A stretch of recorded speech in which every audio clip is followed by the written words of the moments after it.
Y en el episodio de hoy, entre otras cosas, vas a ver un robot de Neuralink que ya está implantando chips en el cerebro humano, una tecnología que permite aprender únicamente sintiendo a otra persona, autos que comienzan a producirse sin volantes, máquinas que atraviesan agua, lodo y terrenos extremos y robots que ya están interactuando con personas en medio de la calle y espantando jabalíes.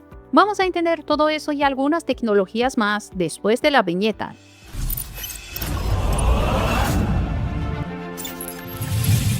¿Cómo están impresionados? Soy Melis y bienvenidos a nuestro canal Realidad Impresionante. Si te gusta nuestro canal, ya sabes, deja tu like que nos ayuda muchísimo. Sin más rodeos, vamos al video.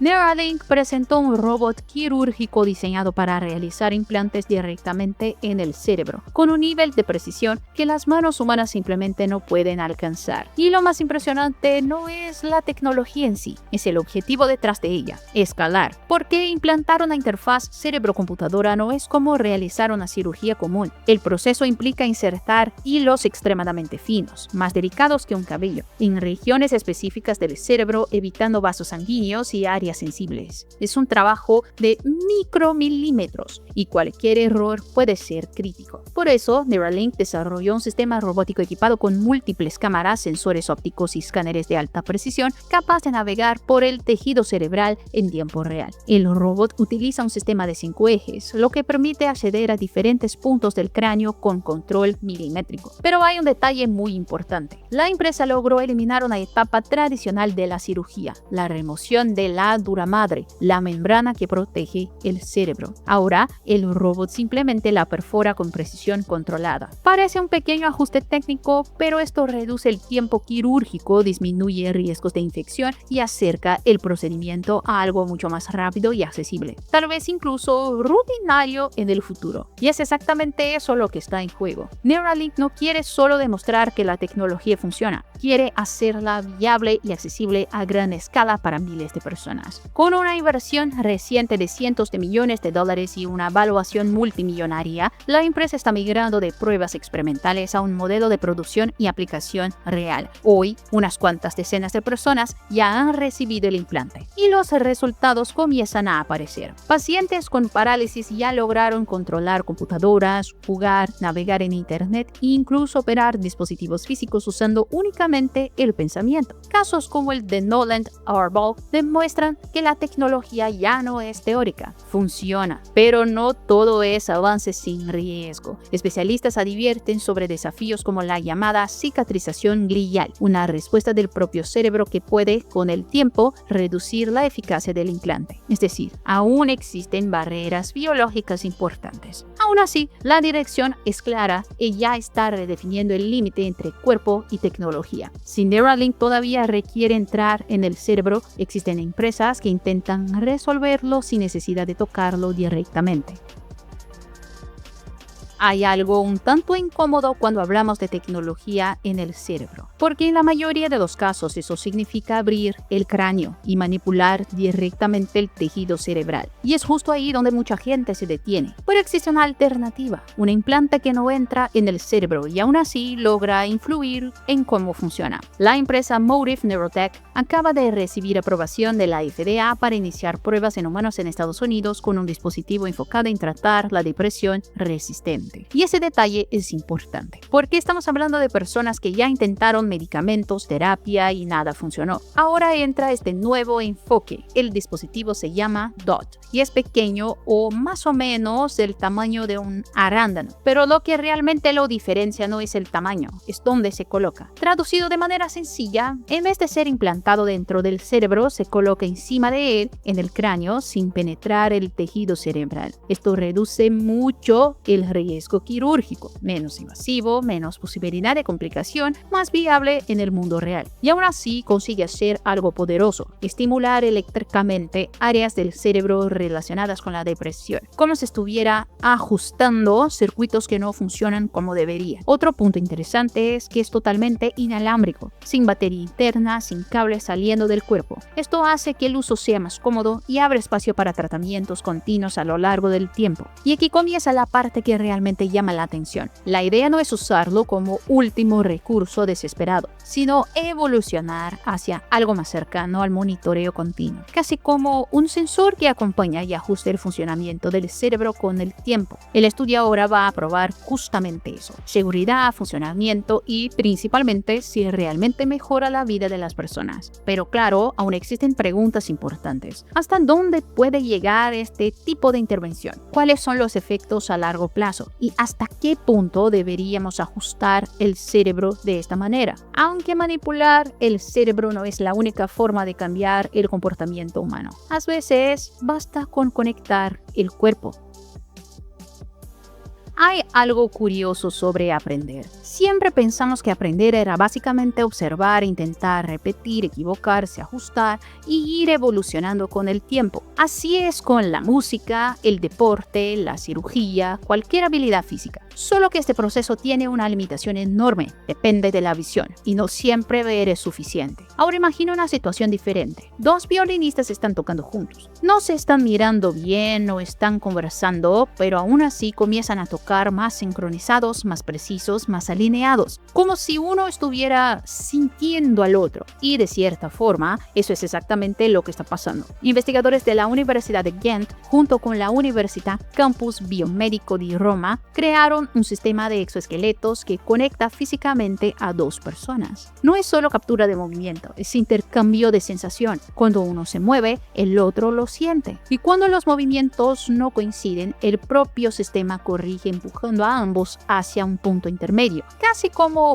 un profesor invisible guiando el cuerpo. Y lo más interesante es que los músicos ni siquiera sabían que estaban conectados y aún así mejoraron. Esto cambia completamente la lógica del aprendizaje, porque deja de ser algo que entiendes y pasa a ser algo que tu cuerpo absorbe directamente, sin traducción, sin intento y error consciente. Es casi como saltar etapas, y ahí empieza a ser inquietante pensar hasta dónde puede llegar esto, porque si funciona con música, funciona con cirugía, funciona con deporte, funciona con cualquier habilidad que depende del movimiento. Ahora imagina a alguien aprendiendo algo complejo sin necesidad de pasar años practicando, solo ajustando el cuerpo hasta que entre en el patrón. La pregunta aquí ni siquiera es tecnológica, es casi filosófica. Si una habilidad puede transmitirse de esta forma, ¿qué significa todavía aprender? Y cuando las máquinas comienzan a entender y replicar movimientos humanos, el siguiente paso es simple: empezar a operar solas en el mundo.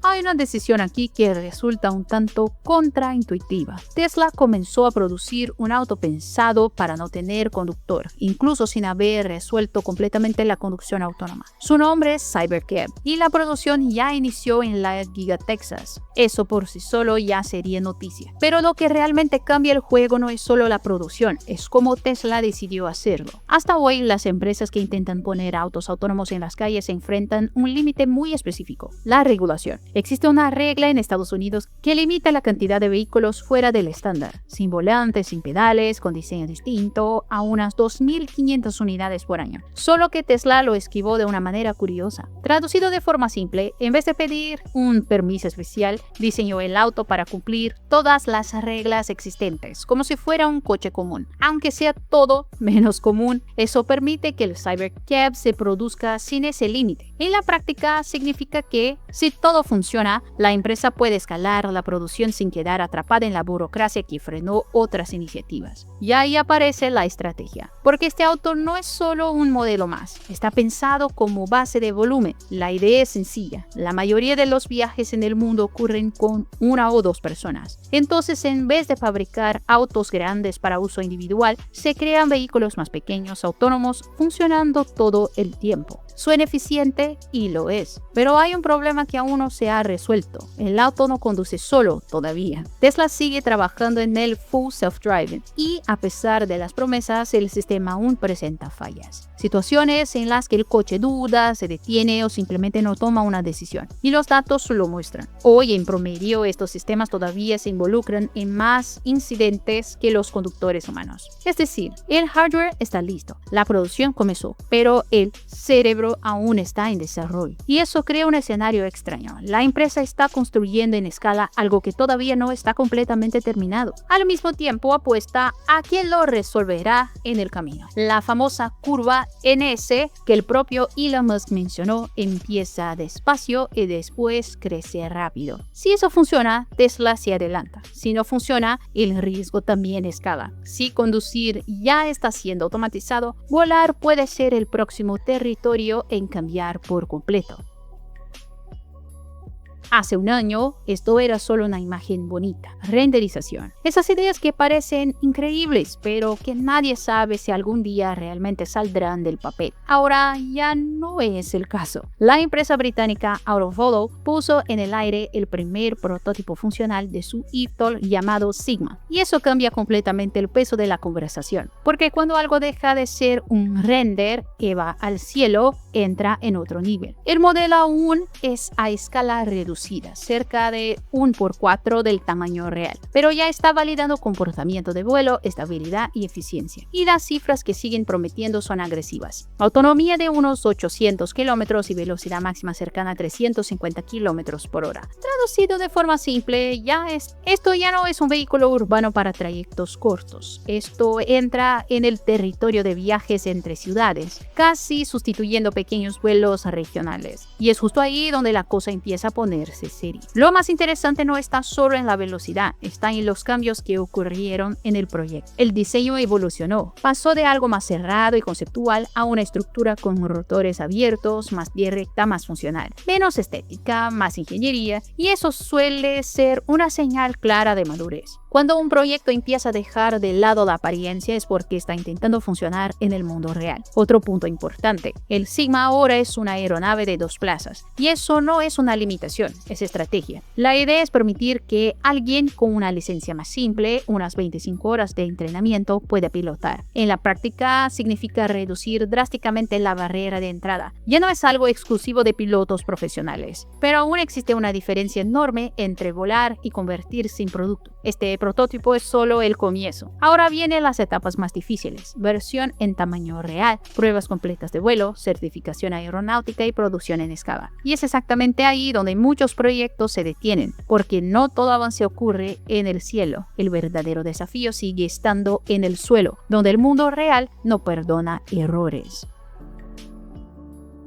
Hay un problema en el que poca gente piensa cuando se habla de robots. El mundo real no es plano, no es seco, no es previsible. Y es exactamente por eso que muchos robots increíbles simplemente no funcionan fuera del laboratorio. Ahora imagina un robot que no solo acepta ese caos, sino que fue hecho para él. La empresa Deep Robotics presentó el Limex M20S, una evolución de un modelo anterior, pero que ahora entra en otro nivel. No es solo un robot de inspección, es prácticamente un obrero extremo. El tipo de máquina que mandas a un lugar donde los humanos evitarían ir. Y la diferencia comienza en la estructura. Combina patas articuladas con ruedas. Parece un detalle, pero no lo es. Robots con ruedas son rápidos, pero se traban fácilmente en terreno irregular. Robots con patas pueden caminar en cualquier lugar, pero son lentos. Este junta ambos. Usa ruedas para ganar velocidad, usa patas para enfrentar obstáculos. Y esto resuelve uno de los mayores problemas de la robótica móvil. Pero hay más, es anfibio. O sea, no es solo resistente al agua, opera dentro de ella. Lagunas, lodo, ambientes húmedos, todo eso se convierte en parte del proyecto. Y eso cambia completamente el tipo de tarea que este robot puede ejecutar. Porque ahora puedes llevar sensores, herramientas y equipos a lugares donde antes solo era posible con mucho riesgo humano. Represas, oleoductos, áreas inundadas e infraestructura crítica. Otro punto importante es la capacidad de carga. Este modelo fue reforzado justamente para transportar más peso. Y eso significa algo directo en la práctica. No es solo un robot que observa,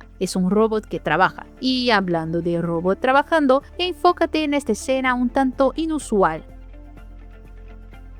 Un robot humanoide persiguiendo jabalíes en medio de una calle en Polonia es un hecho real. Parece hasta caótico, y en la práctica lo fue. Los animales lo ignoraron, huyeron, no hubo ningún control de la situación. Pero el punto aquí no es el éxito de la misión, es la prueba. El robot en cuestión está basado en el modelo G1 de Unitree Robotics y fue adaptado para interactuar con personas y ambientes reales. Nada de laboratorio, nada de escenario controlado. Calle, gente imprevistos vida real. Y esto importa porque la mayoría de los robots que vemos funcionando bien lo hacen en ambientes altamente previsibles, fábricas, almacenes, líneas de producción. Ahora la propuesta aquí es diferente, poner un robot en medio del mundo y ver qué pasa. Y este robot no fue hecho solo para moverse, también conversa, interacciona con personas, responde en tiempo real, sin respuestas preprogramadas. O sea, no está solo ejecutando tareas, está intentando existir socialmente. Y ahí entra una capa que poca gente percibe. Esto no es solo robótica, es comportamiento, es presencia digital en el mundo físico, porque este robot ya empezó a ser usado como influencer. Sí,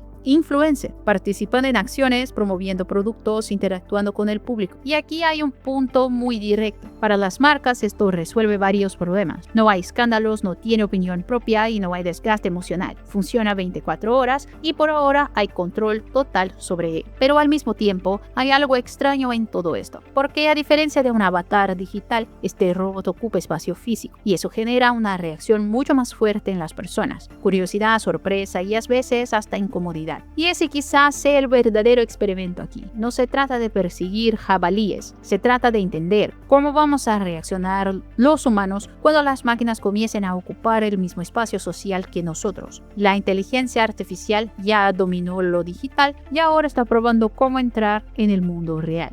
Si te gustó este episodio, deja tu like y revisa tu suscripción. Muchas gracias por acompañarme hasta aquí. Haz clic en una de las sugerencias en tu pantalla y nos vemos en el próximo video.